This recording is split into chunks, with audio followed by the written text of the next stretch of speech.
em nome de Jesus. Amém e amém. Vamos comigo em Gênesis 41, versículo 50.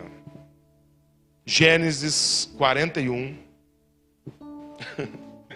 Falei outro texto ontem para vocês. Ao vivo é assim. Gênesis 41, mudei o texto. Na hora que cheguei aqui, mudei o texto.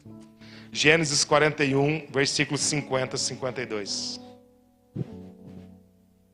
Eu não, né? Aquelas coisas que você não quer pregar no hoje, mas não tem jeito.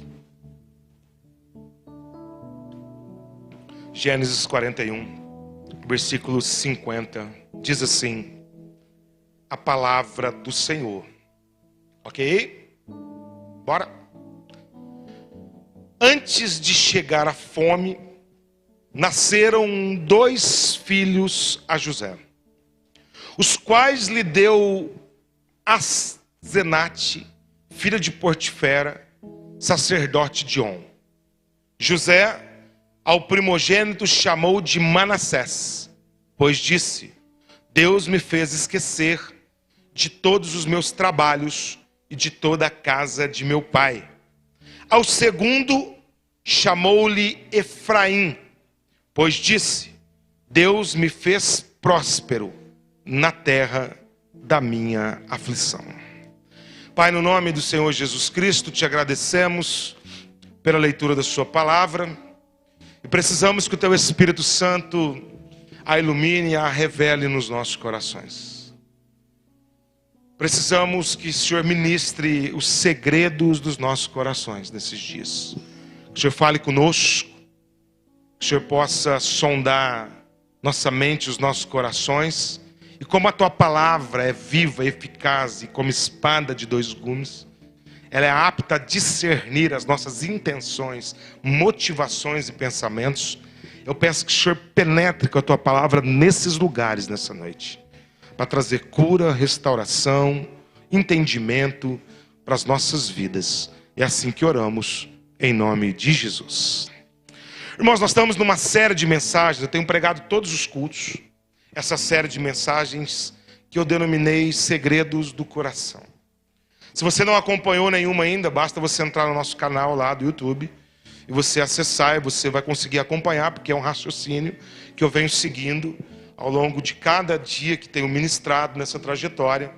E o meu desejo de trazer essa série de mensagens é realmente trabalhar algumas coisas dentro dos nossos corações que eu entendo que precisa, nesse momento, tanto quanto pós-pandemia, como situações que a gente já vinha arrastando ao longo da nossa trajetória ou história de vida, que não estava muito bem resolvido no processo. Então nós estamos construindo um entendimento partindo de um texto de Salmos, no capítulo de número 44, versículo de número 21, que diz assim: porventura não teria atinado Deus, Ele que conhece os segredos dos nossos corações? A ideia do texto é alguém que está angustiado, alguém que está sofrendo, em crises angustiantes na alma, mas continua a caminhada de vida, mas continua servindo a Deus, adorando a Deus, continua na trajetória da existência humana, lidando com todas as crises interiores, porque aprendeu a sorrir na frente dos outros, mas chorar no coração sozinho. Aprendeu a se alegrar diante de uma multidão e ser extrovertido, mas quando volta para casa e coloca a cabeça no travesseiro, se torna introvertido, se torna deprimido, angustiante aquela noite, porque o coração não está legal. E eu chamei isso de segredos do coração. Coisas que nós vamos trancando, engavetando as 7 chaves, e nós vamos acumulando esses sentimentos, desejos, vontades, emoções, coisas que não foram boas no caminho, injustiças que sofremos, frustrações, mágoas, decepções, que nós nunca, na verdade, paramos para resolver. Eu fiz uma analogia ontem aqui da minha gaveta e estava transbordando de coisas essa gaveta, porque os abençoados chegam aqui, eles vão colocando as coisas tudo aqui, ó. E aí eles vão colocando, e vai colocando, e vai colocando um monte de coisa. Ontem tentei colocar um papel, não consegui. E às vezes o nosso coração está como essa gaveta. A gente vai acumulando tantas coisas ao longo da vida, que a gente vai tentando fechar, já está emperrado para poder fechar, porque a gente não quer que ninguém descubra os segredos dos nossos corações. Até porque muitas vezes é humilhante, nos traz vergonha, nos traz sentimento de culpa, ou de fracasso, ou de derrota, de coisas que aconteceram, ou que fizeram com a gente, ou que nós fizemos, que nós não administramos bem, não engolimos bem isso aí. E aí nós precisamos tocar a vida, e precisamos continuar a vida, e para continuar eu tenho que esconder. E aí eu pego um compartimento dos meus pensamentos, e eu escondo isso lá, e eu tranco. Sabe aquele quartinho, aquela gaveta, que tudo que empresta você põe lá? Você fica pensando assim, um dia eu vou usar. Um dia eu uso isso aí. Um dia eu uso. Chega um momento que não cabe mais nada, você não consegue nem abrir a porta mais. E aí nós vamos nos tornando acumuladores de emoções tóxicas. Acumuladores de sentimentos nocivos. E o texto de Salmo 44, 21 diz isso. Com tudo isso que você está se demonstrando aí na frente de todo mundo, porventura, Deus não está ligadão nos segredos do seu coração? As pessoas podem ser que não te conheçam. Elas podem ser que olhem para o teu estereótipo, olhem aí para o seu exterior, olhem para como você está lidando no seu dia a dia, e você sempre exuberante, sempre alegre, sempre contente, sempre com um sorriso no rosto, mas na verdade Deus conhece os segredos do seu coração. E aí eu tenho falado que todo componente emocional tem uma memória ativa.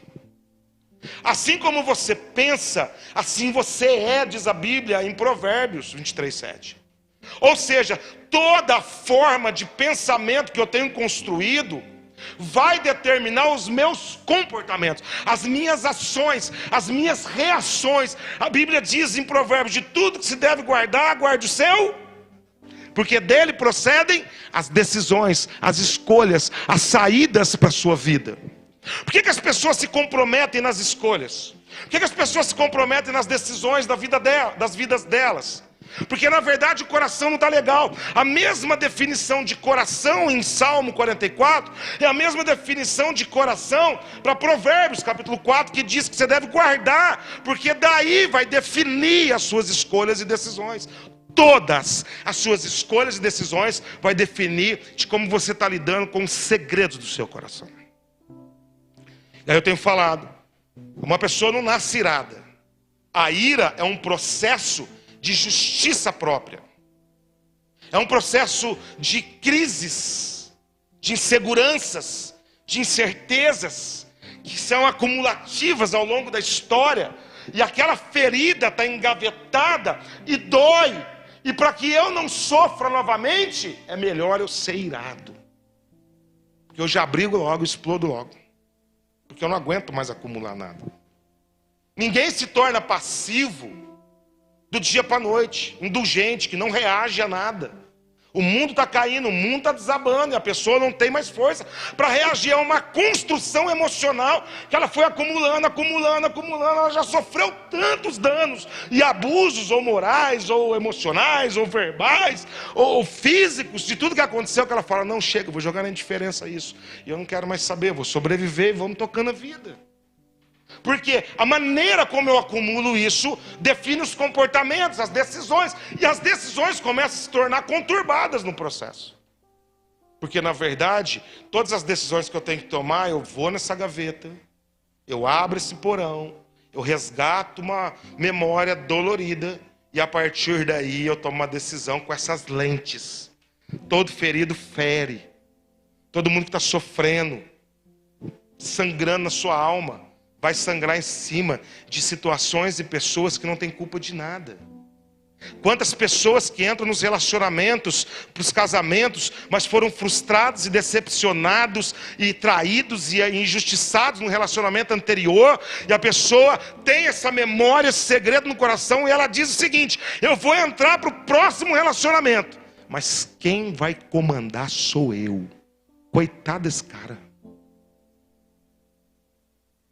Porque eu sofri, homem nenhum vai fazer eu sofrer. Chega, eu que comando e controlo agora. Não sou tapete do Satanás. Eu que mando nesse negócio. Quantos foram abandonados? Quantos foram deixados no namoro, no noivado? E constrói fortalezas de dores que vai explodir nesse relacionamento, porque é um segredo do coração. Eu poderia passar noite aqui falando de comportamentos para você, mas não dá tempo, uma hora a gente entra só nisso. Eu quero que você pense que por trás de cada comportamento, de cada pessoa reativa, amargurada, ácida, irada, passiva, tem uma criança ferida. Tem uma crise latente na alma. Tem um segredo que Deus conhece, que Deus sabe, que Deus quer curar, quer sarar. Só que a gente cria estruturas por conta dessa dor, desses segredos do coração, e cria fortalezas e não permite ninguém mais chegar. E a gente cria um comportamento de autoproteção no nosso caminho. Tem um texto em Jó, acho que é Jó 5, que diz que Deus, Ele faz a ferida e Ele ata a ferida. Que ainda que você caia 6 vezes, na 7ª vez, Ele vai te levantar e Ele vai te restaurar em nome de Jesus. Ou seja, Deus tem determinados momentos que Ele trava a nossa vida, porque Ele precisa destrancar esses segredos, Ele precisa quebrar esses cadeados, Ele precisa de romper com esses grilhões no nosso coração, para que venha isso à tona e a gente trate essas questões. Ontem eu falei o tema: é melhor te ferir do que te matar. Isso era uma tática de guerra usada. Porque uma pessoa morta em combate era um soldado que era tirado do fronte. Mas uma pessoa ferida no campo de batalha tira mais 2. Porque é preciso carregar, é preciso cuidar da ferida, é preciso ficar ao lado, é preciso esperar passar aquele tempo de convalescência, trazer de novo para o quartel, para se recuperar. Então tiraria 3 no mínimo dessa batalha. E é assim que muitas vezes Satanás está agindo com a gente. Porque ele já sabe que não nos mata mais, porque a morte foi vencida por Jesus Cristo de Nazaré. O último inimigo já foi vencido, que é a morte. Agora ele tem que nos manter feridos, porque se ele nos manter em cadeias e prisões amargas e feridas emocionais, ele consegue limitar as saídas da nossa vida.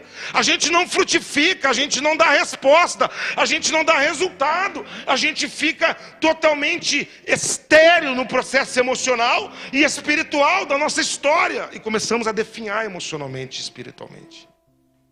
E as escolhas vão ficando conturbadas. Eu até tenho uma vida salva em Jesus, mas aprisionada na minha alma, explorada na minha alma, cheia de crises. Isso vai explodindo doenças emocionais, que vai somatizando para todos os lados. São as emoções tóxicas no processo. Então Satanás já entendeu, e eu falei sobre Saul, quando não suportou a música de Davi. Sabe quando você olha para as pessoas e você não suporta que ela está dando certo na vida, porque você se considera bem melhor do que ela? Esse é um sentimento de quem já adoeceu há muito tempo. Sabe quando você olha e fala: eu tenho muito mais capacidade, muito mais potencial, eu tenho capacidade de ir muito mais longe, eu faço tudo certo. Como para ele está dando certo, para mim não? Eu entro numa crise de estagnação com Deus, me decepciono com Deus. Segredos do coração que tem que resolver. Então Saul, ele não suporta o sucesso de Davi, que é um menino. E ele está endemoniado, o espírito das trevas possui ele fica atormentado. E a gente viu os sintomas de uma pessoa ferida dessa forma, um cativeiro emocional. E aí Davi escolhe a harpa para tocar, para amenizar o impacto da opressão na vida dele. E a conclusão da mensagem foi: no meio das batalhas da vida, escolha a harpa ao invés de vingar. de revidar. Escolha a harpa sempre. Você vai ter vida e vai ter saúde para poder desfrutar. Caso contrário, a ferida vai te paralisar. Decepção é uma ferida que te paralisa. E tem um livro top para você ler desse assunto. Deixa eu ver se ele está aqui. Já pegaram. Aí, ó. Ontem ele estava aqui, hoje pegaram. Essa é uma das grandes feridas que paralisa as pessoas e destrói as saídas e as soluções da vida dela. Hoje eu quero falar com você o tema: nem tudo que está esquecido está resolvido. Presta atenção nisso, porque não vai dar tempo de eu acabar essa mensagem, vou acabar no domingo. Olha só. O tempo não resolve as coisas. O tempo é um agente que Deus usa como um processo na sua vida para resolver as coisas. Não, vamos deixar o tempo que o tempo resolve. Não resolve. A gente joga embaixo do tapete e deixa passar um tempo. E procrastina. E joga para amanhã. E vamos empurrando. E vamos levando. E vamos sobrevivendo. Mas daqui a um pouco acontece outra coisa, eu tenho que jogar no tapete. E vamos levando. E vamos procrastinando. Sabe o que acontece? Na primeira situação de pressão que você tem para tomar a decisão, aquilo está tudo acumulado aqui, ó. E aí dói. E quando dói, a tua escolha é errada, a tua decisão é errada, os teus comportamentos gritam, as tuas reações não tem nada a ver com Deus. E quando você observa, você está na estaca zero do caminho. Tem pessoas que acham que só porque passou muito tempo e ela se esqueceu daquilo, até porque jogar no inconsciente é um mecanismo de segurança que todos nós temos aqui para não sofrer todos os dias. Então eu prefiro jogar no esquecimento, lá no fundo do meu inconsciente. E eu não quero pescar de jeito nenhum, porque aquilo foi dolorido demais. Eu até acho que aquilo não aconteceu, eu até acho que aquilo foi um sonho, aquilo foi um devaneio da minha vida. Então não mexe com esse assunto, não vamos falar disso. Mas é aquele machucado que você olha, tem uma casca que aparentemente está seca, mas quando você bate, dói. Sabe aquela cicatriz que nunca conserta, nunca sara, que quando muda o tempo, dói? O pino que você tem no pé, no joelho, está tudo remendado, que dá um raio lá do outro lado do mundo, você fala: ai, meu pé.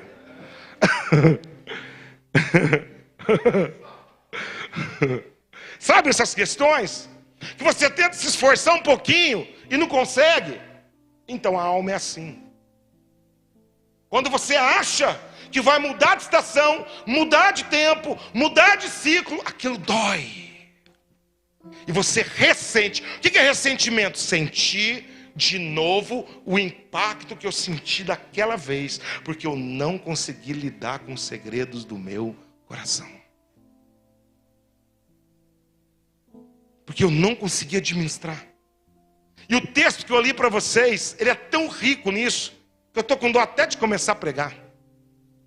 Porque não dá tempo de acabar. Porque fala de José, e você conhece a história de José, do capítulo 37 em diante, até o capítulo 50 de Gênesis, é a história desse jovenzinho, cheio de sonhos, cheio de projetos, cheio de anseios no coração, mas que Deus agora vai submetê-lo a um tratamento profundo, para sará-lo definitivamente. Sabe por quê? Porque ele já tinha segredos no coração dele desde cedo. Ele já era presunçoso. Ele achava que ele era o mais bonito da casa dele porque ele era o caçula. Ele era o bebê. A túnica dele era mais bonita do que de todo mundo. A mãe o super protegia. O papito cuidava dele melhor do que os outros meninos. E ele tinha mais 11 irmãos.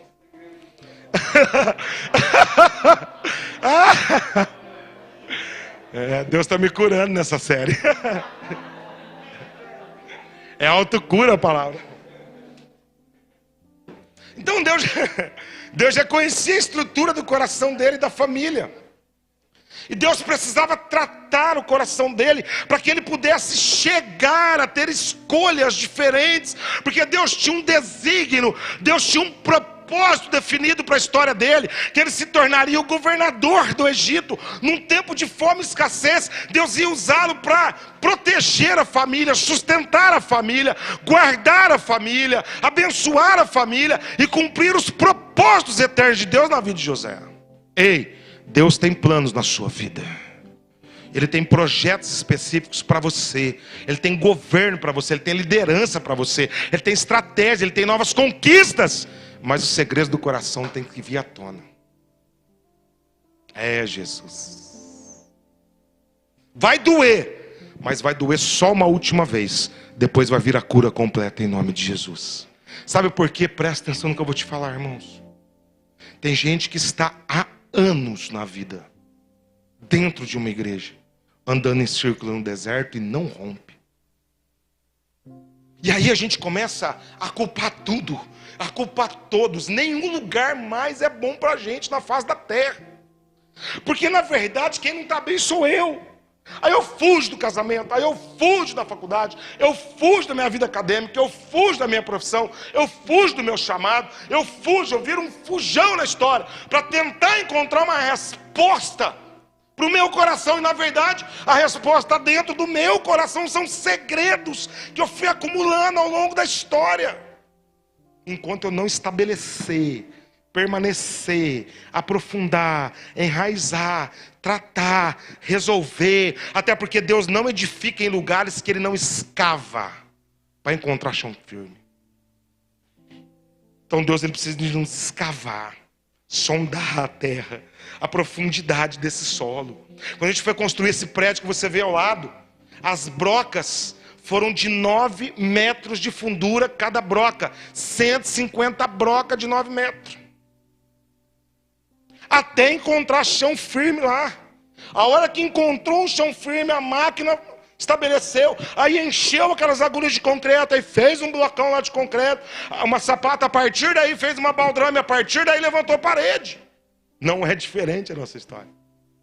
Deus está no processo de escavar as nossas vidas, de aprofundar, de sondar os nossos corações. E José é esse histórico, que agora ele é injustiçado pelos irmãos, vendido como escravo, tentaram assassiná-lo, jogado numa cova, os sonhos tentaram enterrar, ele vai para a casa de Potifar, aquela mulher faz aquela portifaria com ele, aquele rolo de acusar ele, ele vai preso, fica lá esquecido naquela prisão.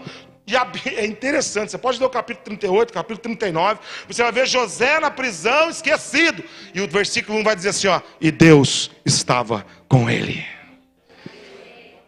E aí José ficou mais 2 anos esquecido na prisão. E Deus era com ele.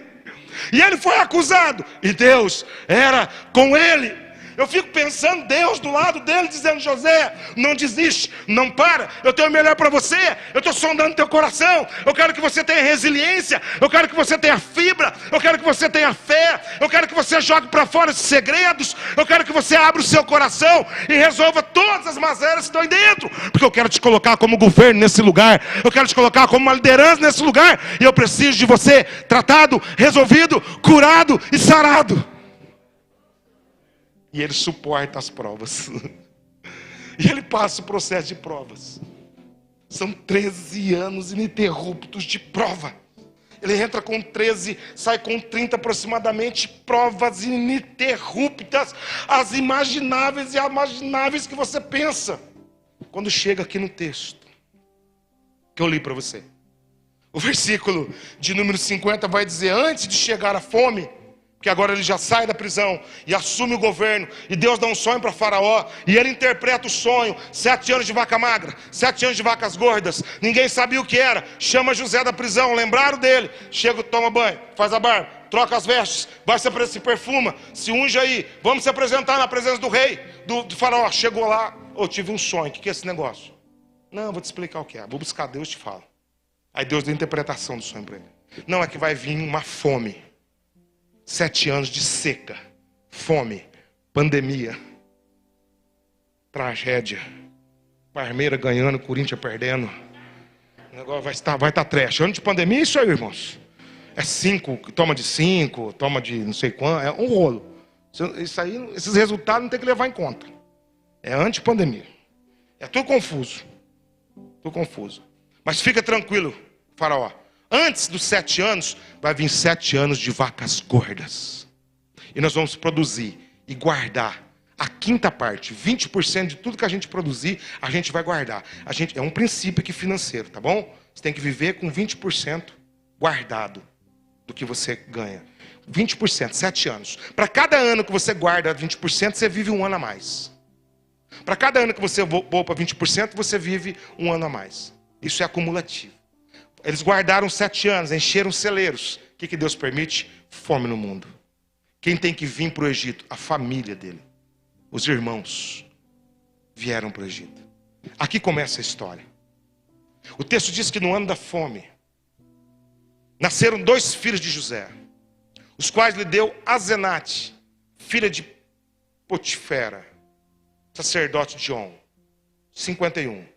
José ao primeiro chamou Manassés, que significa, você sabe que no Antigo Testamento, na Bíblia, os nomes tinham sentido e significado. Deus me fez esquecer de todos os meus sofrimentos ou trabalhos na casa do meu pai.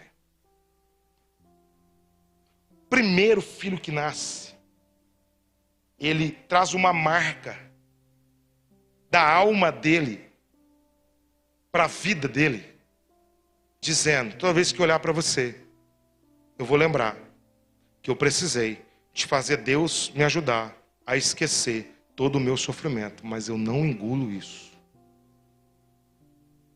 Não é assunto de hoje, vou fazer um parênteses aqui, que isso aqui vai dar pano para manga e eu estou a fim de falar. Uma geração tatuada nada mais é que uma crise aqui da alma que eu preciso exteriorizar. É uma marca que está aqui dentro. Eu já estou me mutilando há muito tempo, me marcando há muito tempo. Eu já estou marcado há muito tempo. Mas agora eu preciso que todo mundo veja a minha crise. Eu nunca vi alguém fazer uma tatuagem no melhor momento da sua vida. Emocionalmente falando. Mas vamos voltar para a mensagem. Era só um recado que eu precisava dar. A partir daí, nasce o segundo filho dele. Olha o segundo filho, o nome. Efraim. Deus me fez próspero na terra da minha aflição. Então ele teve que lidar com sofrimento, ele teve que lidar com aflição, suportar tudo isso. E o texto vai nos ensinar a narrativa daqui em diante, até o capítulo 50, todo esse processo de quando ele se depara com os seus irmãos. Por isso que a primeira verdade que eu quero ressaltar é que o tempo nem sempre cura tudo. Tem feridas que já até cicatrizaram, mas insiste em latejar em dia nublado da nossa vida. É esses segredos que a gente tem que parar para resolver.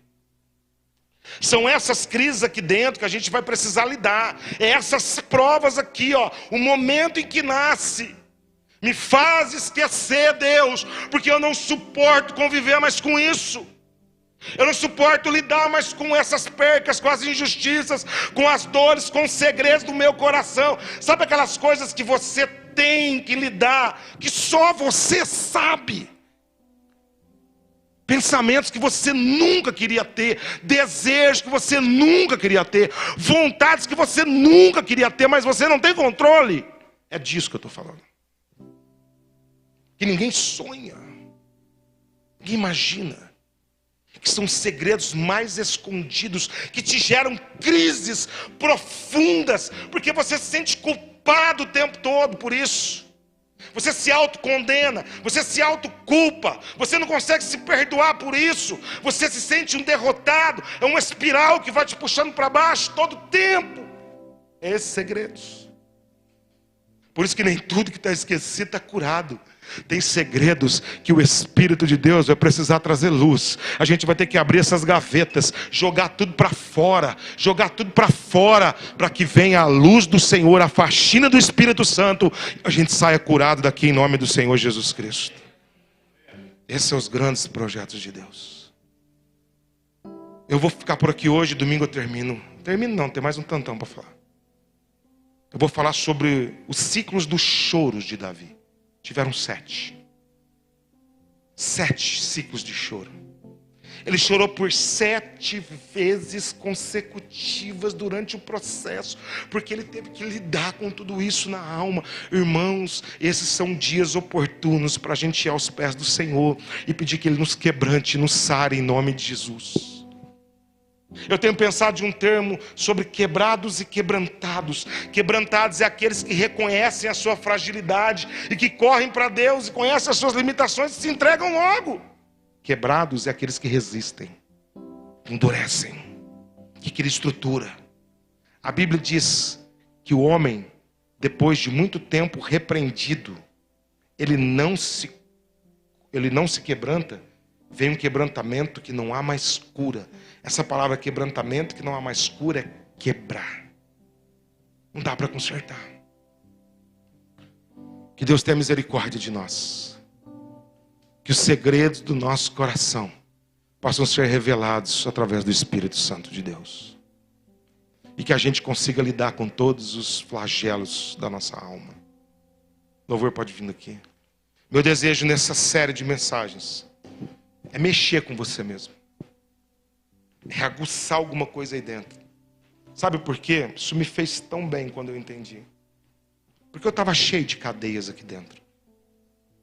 O que mais me matou dentro de uma igreja, presta atenção que eu vou te falar, foi decepção.